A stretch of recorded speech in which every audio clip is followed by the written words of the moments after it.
Ry havana malalana, raiso ampifaliana azy amin'ny fanantenana ny famelan-keloka tolotr'Andriamanitra ho antsika, aoka hitsangana isika andray izany famelan-keloka izany. Hoy ny Tompo, miobe ry lanitra ary mifalia ry tany, ka velomy ny oby ry tendrombohitra, fa Jehova efa nampionona ny olony sy mamindra fo amin'ny olona mahantra. Mety manadino ny zanany mono ny vaniny vehivavy ka tsy amindra fo amin'ny zanaka nalokany kibony. Eny, mety manadino ihany izy, fa izaho kosa tsy mba manadino anao. Fiainana mandrakizay omen'Andriamanitra atsika, ary ao amin'ny zanany izany fiainana zany. Ko ambara ary amin'ny anaran'i Jesosy Kristy, vaovavela ny elokareo noho ny anaran'ny masina. Alleluia.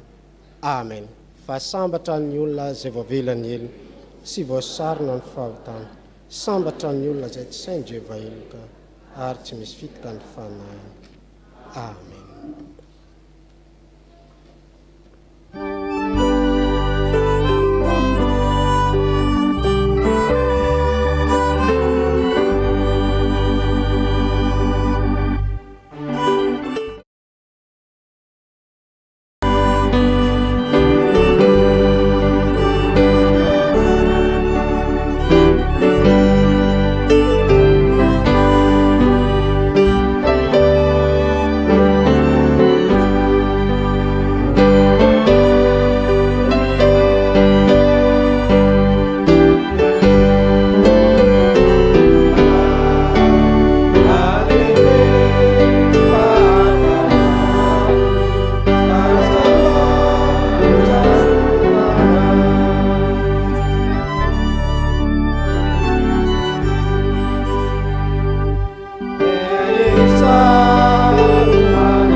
Amin'ny vavaka fangatahana isika.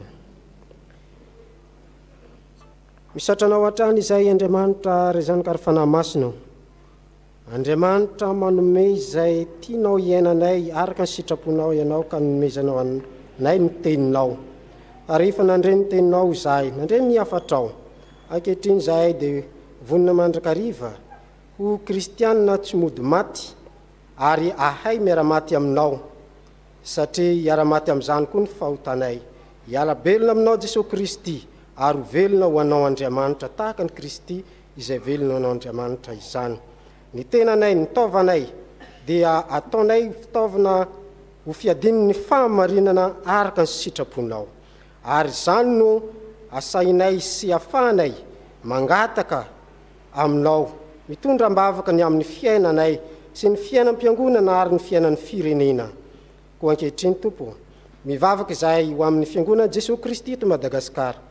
Ianao Andriamanitra efa nampijoro izany fiangonana izany, ary amin'izao fotoana izao dia ao anatin'ny fandaminana rehetra mombana famoahana ireo irakao izay ho any amin'ny tany mboalobokao, anatanteraka ny asanao, dia anatin'ny fivorian'ny mpiandraikitra fobe izany.